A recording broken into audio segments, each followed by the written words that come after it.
Suivez chaque jour la radio web KJN, la meilleure source de l'actualité. Mesdames et messieurs, bienvenue dans cette nouvelle édition du journal hebdomadaire de KJN Radio qui vous est présenté cette semaine par Bénite Kadibani. Voici le sommaire. 3 Chinois ont été enfermés pour exploitation illégale de minerais. Le tribunal a fini par trancher. Journée commémorative de la mort de Mzee Laurent Désiré Kabila, le gouverneur Jean-Jacques Poroissi s'est exprimé.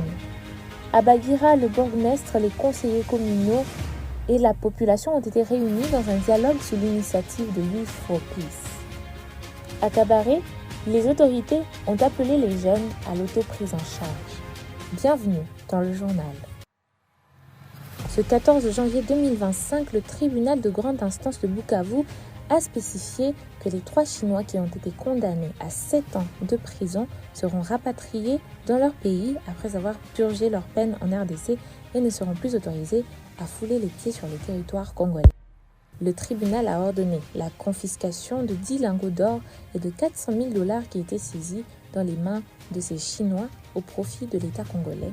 200 000 $ seront donc versés dans le compte de la province du Sud Kivu et 100 000 à la chefferie de Wamuzimu comme dommages et intérêts. Cette condamnation historique marque une grande avancée dans la lutte contre l'exploitation illégale des ressources en RDC et une leçon sur la protection des ressources naturelles et le développement du pays.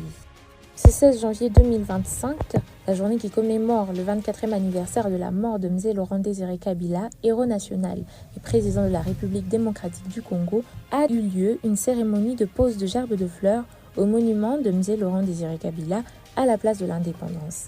Le gouverneur de la province du Sud Kivu, Jean-Jacques Poroissi Sadiki, a exprimé ses sentiments de satisfaction et de fierté pour la jeunesse congolaise qui se bat pour que la paix, la sécurité, la stabilité et la défense des valeurs politiques, économiques en RDC soient rétablies.